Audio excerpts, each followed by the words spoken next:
Shalom, semua sukacita?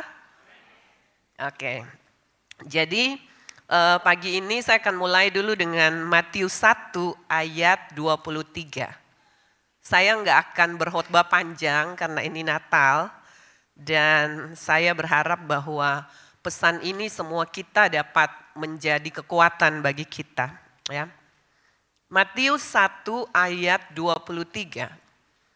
Sesungguhnya anak darah itu akan mengandung dan melahirkan seorang anak laki-laki dan mereka akan menamakan dia Immanuel yang berarti Allah menyertai kita.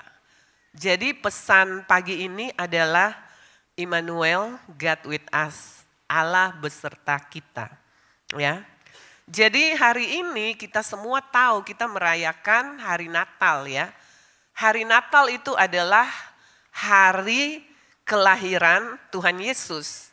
Dan hari Natal kalau saya mau katakan itu ketika terang dari surga datang ke dunia untuk menjamah setiap kita.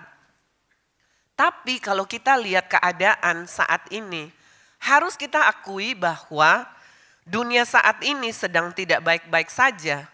Dan Yesus datang ke dunia yang tidak sempurna. Benar saudara? Dunia yang tidak sempurna. Dunia yang masih penuh luka. Dunia yang masih penuh air mata. Dunia yang penuh dengan ketidakpastian. Ya, dunia yang penuh dengan pergumulan hidup. Mungkin saudara dan saya, kita berpikir apa ya yang akan kita lakukan di tahun depan. Tuhan mau saya lakukan apa ya? Nah, seperti itu kita masih belum dalam sebuah kepastian. Nah, mungkin pagi ini juga ada saudara yang datang dengan senyum di wajah, tapi mungkin hati saudara menjerit.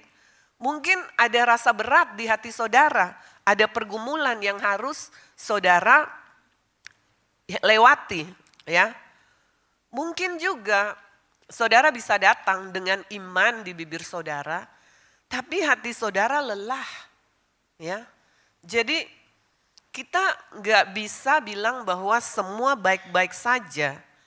Tapi pesan Natal pagi ini saya ingin kita sama-sama belajar. Jawaban untuk semua itu yang tadi saya sebutkan hanya di dalam satu nama, yaitu Immanuel. Allah yang selalu menyertai kita. Amin.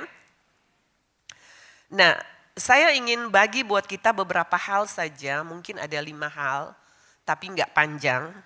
Apa itu Immanuel? Apa artinya Immanuel, God with us, Tuhan beserta dengan kita?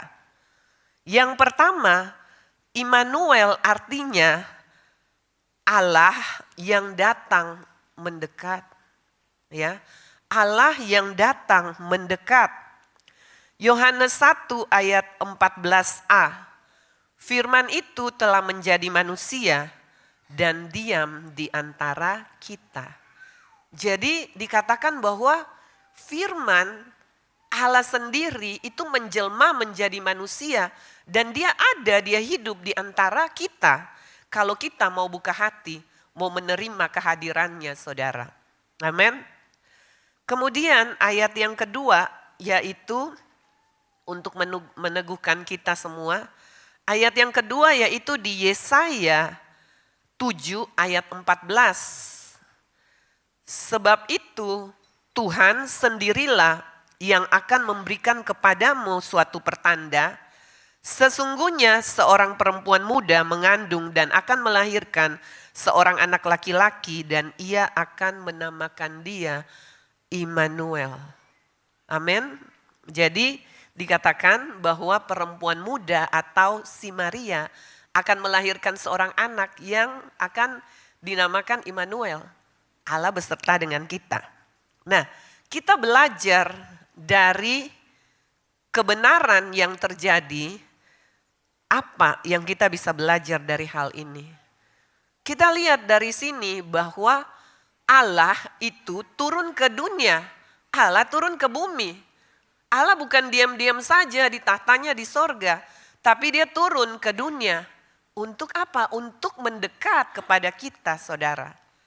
Ya, itu kebenaran yang pertama yang kita harus tanamkan dalam pikiran kita, yang kita harus pahami. Hal selanjutnya, Allah tidak hanya berteriak dari surga. Jadi dia bukan Allah yang, dia perintah-perintah malaikat saja. Malaikat kamu turun bantu ini. Kamu jawab doa ini. Tapi Allah sendiri secara pribadi dia turun untuk bertemu dengan kita. Amin. Dan yang selanjutnya, Allah hadir secara pribadi dalam hidup kita. Dia hadir secara pribadi buat masing-masing kita yang mau terbuka hatinya buat dia. Ya. Saya kasih contoh, saya suka kasih contoh ya kalau saya share ya. Contoh, orang tua misalnya dia melihat anaknya ketakutan. Gak mungkin kan orang tua itu hanya dari jauh terus dia panggil-panggil, dia bilang, nak tenang ya, tenang. Nak jangan takut ya. Tapi misalnya orang tuanya di sini, anaknya di luar sana.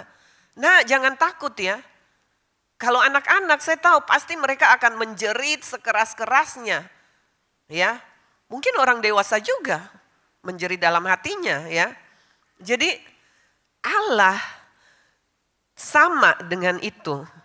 Dia tidak hanya melihat dari jauh, tapi dia datang dan menyertai kita. Ya. Jadi orang tua itu kalau melihat anaknya takut, anaknya kesusahan, dia datang untuk mendekat dan menemani. Sama dengan Allah ya. Jadi saya mau bilang bahwa Tuhan kita adalah Tuhan yang tidak menjaga jarak atau menjauh dari kita. Tapi Tuhan kita adalah Allah yang mau membangun hubungan dengan kita, yang mau untuk mendekat kepada kita. Amin, saudara. Itu yang kita perlu untuk belajar pagi ini. Hal yang kedua, apa itu arti Immanuel? Immanuel bukan berarti hidup tanpa masalah. Ya, ini yang kita harus camkan baik-baik. Immanuel bukan berarti hidup kita tidak ada masalah. Kita lihat Yohanes 16 ayat 33. Yohanes 16 ayat 33. Semuanya itu kukatakan kepadamu, supaya kamu beroleh damai sejahtera dalam aku. Dalam dunia kamu menderita penganiayaan, tapi kuatkanlah hatimu, aku telah mengalahkan dunia. Saudara lihat ada kata kuatkanlah hatimu. Ya, jadi apa pesannya? Yesus sedang berkata buat kita, aku datang supaya engkau kuat. Yesus tidak berkata bahwa aku datang supaya hidupmu langsung jadi mudah. Jadi waktu kita menerima Yesus di dalam hati kita, waktu Immanuel itu beserta dengan kita, ada bersama-sama dengan kita, bukan berarti langsung hidup kita jadi mudah, bukan berarti masalah langsung hilang. Tapi itu artinya kita akan menjadi orang-orang yang kuat, supaya kita bisa melewati setiap proses, setiap pergumulan, setiap tantangan kita. Amin, saudara. Nah, jadi Natal tidak menjanjikan buat kita hidup yang tanpa masalah. Tapi Natal menjanjikan penyertaan Tuhan di saat ada masalah. Di setiap kehidupan kita pasti setiap kita punya masalah. Yang gak punya masalah itu hanya orang yang sudah mati, saudara. Dan Tuhan berjanji bahwa Dia akan menyertai kita di setiap masalah kita. Asal kita mau berseru kepada Dia. Amin. Saya kasih contoh lagi.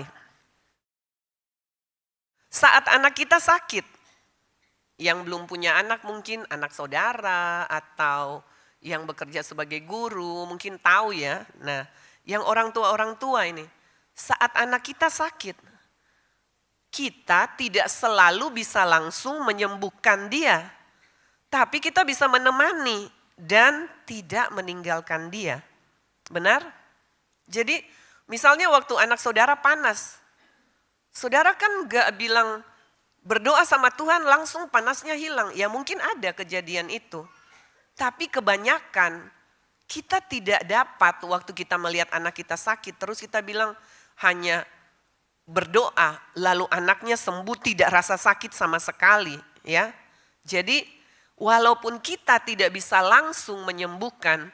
Tapi kita bisa menemani dan tidak meninggalkan dia. Ya. Nah, kehadiran kita tidak selalu menghilangkan rasa sakitnya, tapi memberi kekuatan buat anak kita. Amin. Immanuel bukan berarti tidak ada masalah, tanpa masalah, tapi Tuhan berjanji bahwa kita tidak akan sendirian menjalaninya. Bahwa Tuhan akan selalu menyertai kita. Kebenarannya apa yang saudara bisa belajar dari sini? Yang pertama, kita perlu belajar bahwa kehadiran Tuhan bukan berarti penghapusan masalah. Tadi yang saya bilang di awal, bukan berarti waktu saya datang sama Tuhan, saya bilang, Tuhan saya mau terima Engkau, besertalah dengan saya. Terus semua masalah saya hilang. Misalnya, ada yang gagal dalam pekerjaan, ada yang misalnya mungkin kehilangan keluarga, kehilangan teman, pelayanan atau apalah. Nah, tidak berarti waktu dia datang sama Tuhan, langsung semua masalah itu hilang. Tapi kehadiran Tuhan itu yang akan memberi kekuatan, yang akan membuat kita dapat berjalan dengan teguh. Ya. Selanjutnya kehadiran Tuhan adalah kekuatan untuk menghadapi masalah. Ya, jadi kita bisa bedakan ya. Kehadiran Tuhan, Immanuel itu bukan berarti menghapuskan semua masalah kita, tapi dia menjadi kekuatan buat kita untuk menghadapi masalah. Amin. Ya. Jadi ini yang kita perlu belajar. Kesimpulannya adalah gini, iman Kristen bukan hidup tanpa badai. Badai itu selalu ada, saudara. Iman Kristen bukan hidup tanpa badai, tetapi Tuhan selalu menyertai kita walaupun di dalam badai. Amin ya, saudara percaya? Ya. Selanjutnya yang ketiga, Immanuel berarti Tuhan mengerti penderitaan kita. Ibrani 4 ayat 15. Sebab imam besar yang kita punya bukanlah imam besar yang tidak dapat turut merasakan kelemahan-kelemahan kita. Sebaliknya sama dengan kita, ia telah dicobai hanya tidak berbuat dosa. Jadi saudara perlu mengerti bahwa bukan berarti Yesus itu karena dia Tuhan juga, dia nggak pernah dicobai. Kalau saudara baca firman kan, dia juga dicobai di padang gurun. Dia juga merasakan apa yang kita rasakan, tapi dia tidak berbuat dosa. Amin. Nah, dalam Yesaya, untuk mempertegas, Yesaya 53 ayat 3 dikatakan, ia dihina dan dihindari orang, seseorang yang penuh kesengsaraan dan yang biasa menderita kesakitan. Ia sangat dihina sehingga orang menutup mukanya terhadap dia. Dan bagi kita pun dia tidak masuk hitungan. Jadi waktu orang lihat Yesus, orang Israel punya pemikiran, oh dia akan datang sebagai raja yang dielu-elukan. Tapi ternyata waktu mereka lihat Yesus seperti itu, disalibkan, mati. Mereka menganggap remeh, mereka menghina dia, saudara. Nah, apa yang perlu kita pahami? Yang pertama, Yesus pernah dihina. Yesus pernah lapar, pernah lelah, pernah ditolak, dan menderita. Dia mengalami penderitaan yang sama seperti yang kita alami. Tapi dia tetap kuat. Dan Yesus bukan Allah yang asing terhadap rasa sakit manusia. Dia juga manusia waktu dia datang ke bumi. Dan dia pun merasakan sakit itu ya. Bahkan mati di kayu salib ya. Nah, saya kasih contoh. Banyak orang mungkin hari-hari ini, banyak orang berkata, tidak ada yang mengerti saya. Apa yang saya lakukan ini berat, gak ada orang yang mengerti saya. Saya ini punya masalah yang sangat berat, saya gak punya jalan keluar. Tapi saudara dan saya perlu belajar. Yang tadi kita sudah baca, Yesus mengerti, sangat mengerti perasaan kita. Bahkan dia mengerti penderitaan kita. Ya, jadi saat kita berdoa, saudara perlu belajar bahwa kita berdoa dan kita berseru itu kepada Allah yang pernah jadi manusia. Bukan hanya Tuhan, tapi dia Allah yang pernah jadi manusia seperti saudara dan saya. Amin. Selanjutnya yang keempat. Immanuel adalah Tuhan datang di hidup kita yang masih berantakan. Tuhan datang di hidup kita yang masih berantakan. Lukas 2 ayat 7.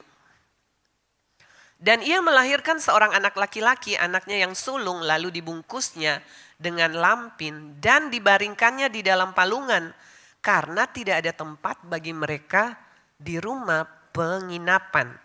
Ya, jadi saudara lihat, Yesus lahir di kandang dan ditaruh tidur, dia cuma dibungkus dengan dibilang kain lampin dan ditaruh di atas palungan. Palungan itu apa saudara? Palungan itu tempat makan binatang. Dan palungan itu sangat kotor. Palungan itu kacau, tidak karu-karuan. Ya, kandang itu penuh dengan kotoran. Kandang itu bukan tempat yang indah. Bukan seperti di penginapan. Ya. Jadi kita perlu untuk mengerti hal ini. Apa kebenaran yang penting dari apa yang Yesus lakukan? Yesus lahir di palungan, Yesus lahir di kandang dan dibaringkan di palungan, bukan di istana. Ya, saudara dan saya masih bisa di rumah, masih bisa di rumah sakit, ya kita masih bisa nyaman, tapi Yesus tidak, saudara. Dan Tuhan tidak menunggu hidup saudara dan saya rapi dulu, baik dulu, tapi Dia mau hadir di tengah kekacauan hidup kita untuk mengubah kita jika kita mau dan bersedia. Dia akan masuk dalam hidup kita. Dia akan memulihkan hidup kita. Dia akan mengajar kita bagaimana cara menjalani hidup yang benar sesuai dengan firman-Nya. Ya, jadi saya mau katakan buat kita semua bahwa Tuhan tidak menuntut kesempurnaan saat Dia mau datang dalam hidup kita. Jadi bagi saudara yang pagi ini, saudara yang mendengar firman ini, mungkin saudara merasa hidup saya kok kacau ya. Hidup saya kok masih sepertinya belum layak. Tapi saudara perlu tahu bahwa Tuhan sekali lagi Dia mau datang dalam hidup saudara. Tidak menunggu hidup saudara sudah baik dulu. Tapi dengan Dia datang, justru Dia membantu saudara, mengubah saudara untuk hidup yang baru. Amin. Selanjutnya yang terakhir. Yang kelima, Immanuel artinya Tuhan menyertai sampai akhir. Ya. Matius 28 ayat 20b, ayat yang tidak asing lagi. Dan ketahuilah, aku menyertai kamu senantiasa sampai kepada akhir zaman. Jadi kebenaran yang penting yang kita perlu pahami juga di sini adalah Yesus itu tidak hanya lahir bagi kita, lahir saat Natal ini saja yang kita rayakan. Dia bukan sekedar lahir, tapi Dia juga hidup bersama dengan kita, beserta dengan kita. Dia mati juga bagi kita. Dan Dia bangkit dan Dia mau tinggal di dalam kita. Amin. Saudara bersuka cita? Ya. Jadi untuk penutupnya saya ingin tutup dengan ini. Roma 8 ayat 38 sampai 39. Roma 8 ayat 38 sampai 39. Kita bisa baca sama-sama. Sebab aku yakin bahwa baik maut maupun hidup, baik malaikat-malaikat maupun pemerintah-pemerintah, baik yang ada sekarang maupun yang akan datang, atau kuasa-kuasa, baik yang di atas maupun yang di bawah, ataupun sesuatu makhluk lain, tidak akan dapat memisahkan kita dari kasih Allah yang ada dalam Kristus Yesus Tuhan kita. Amin. Saudara harus percaya itu, saudara. Ya. Dan saya mau bilang begini, kalau kita percaya akan firman ini, kita bisa lihat dunia mengalami goncangan, dunia kacau balau, ada masalah di mana-mana. Dan mungkin perasaan kita bisa berubah. Ya, kita gampang sekali terpengaruh dengan perasaan kita berubah-ubah. Tapi kita perlu tahu bahwa penyertaan Tuhan tidak pernah berubah. Dan tidak ada yang dapat memisahkan kita dari kasih Kristus. Amin. Kesimpulannya, Immanuel berarti apapun yang kita hadapi, kita tidak pernah berjalan sendirian. Karena Dia Allah yang selalu ada beserta dengan kita. Dan pesan Natal pagi ini mengingatkan kita semua bahwa Tuhan tidak pernah menjanjikan hidup tanpa badai, hidup yang enak-enak saja, tapi Dia berjanji bahwa akan selalu menyertai kita mulai hari ini, besok, sampai selama-lamanya. Amin. Saudara percaya? Amin. Itu yang bisa saya share buat kita semua. Mari kita tutup dengan doa.